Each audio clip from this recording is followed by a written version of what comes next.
Just hours ago, the world thought the crisis was cooling down. A ceasefire had been announced. Tensions were supposed to ease, and one of the most critical choke points on Earth, the Strait of Hormuz, was, according to officials, back open for business. But now, just hours later, that fragile calm is already starting to crack. Because behind the headlines and victory speeches, something very different is unfolding. And it could change everything. At first, it looked like a breakthrough. President Donald Trump declared what many called a major win deal that would keep global oil flowing and prevent further escalation. The Strait of Hormuz, a narrow passage responsible for nearly 20% of the world's oil supply, was supposedly secure. Markets reacted instantly. Oil prices dropped. Investors relaxed. It felt like the worst had been avoided. But there was one problem. That sense of stability didn't last long. Within hours, reports began to surface that Iran had taken steps to halt oil tanker traffic through the strait. Just like that, the same waterway that had been reopened was suddenly uncertain again. And this wasn't just symbolic. The Strait of Hormuz isn't just another shipping lane, it's one of the most powerful economic pressure points on the planet. Any disruption there sends shockwaves across global markets. Energy prices spike, supply chains tighten, entire economies feel the pressure. And Iran knows this, which is exactly why this move matters so much. But the tension doesn't stop at the water. Because while the ceasefire was being celebrated, another front was still very much active. Israel continued launching strikes on Hezbollah targets inside Lebanon, some of the heaviest attacks in recent days. Explosions rocked parts of Beirut. Dozens of targets were hit in coordinated operations. And here's the critical detail. Israel never agreed to include Lebanon in the ceasefire. That single gap in the agreement may have just changed everything. Now the situation is becoming dangerously complicated. Multiple countries are involved. Multiple interpretations of the deal are circulating. And no one seems to fully agree on what was actually promised. US officials say the strait should remain open. Iran signals control and restriction.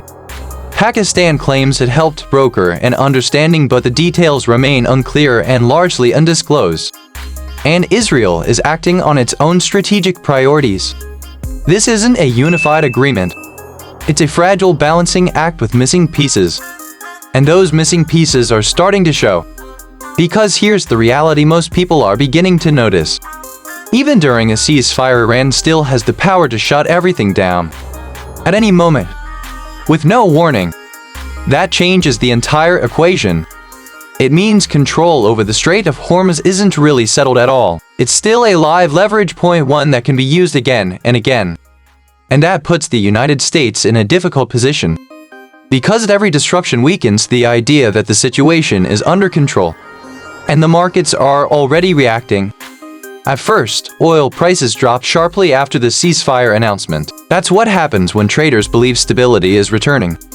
But now, prices are climbing again and, more importantly, staying elevated. Before the conflict, global oil benchmarks were sitting around the low $70 range. Now they're hovering much closer to the mid-90s. That's not a small jump. That's a signal. A signal that the market doesn't trust the situation. Not yet. Maybe not at all. But the most dangerous part of this story isn't oil. It's what comes next. Because despite the ceasefire, military activity hasn't stopped. There are reports of continued missile and drone movements. Forces on multiple sides remain active.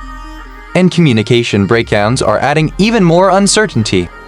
Some officials describe the situation as a fragile ceasefire.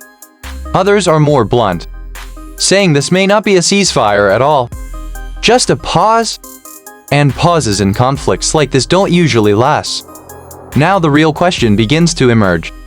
What happens if this falls apart completely? Because if the Strait of Hormuz is fully restricted again, if strikes continue to escalate, if responses trigger counter-responses, we're not just looking at a regional conflict anymore. We're looking at a global crisis. One that could impact energy, trade, and security all at once. And here's what makes it even more complicated. Every side is claiming victory. The United States presents the ceasefire as a strategic success. Iran signals strength by showing it still controls critical access points. Israel continues its operations, reinforcing its own objectives. But when everyone claims to be winning, it usually means the situation isn't resolved.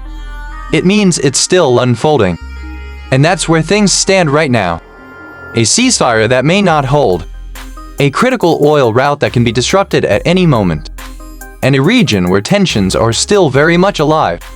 What looked like a turning point might actually be the beginning of something bigger. Something far less predictable. And possibly far more dangerous. Because in situations like this, the real story isn't what's been announced. It's what happens next. And right now, no one can say for sure where this is heading.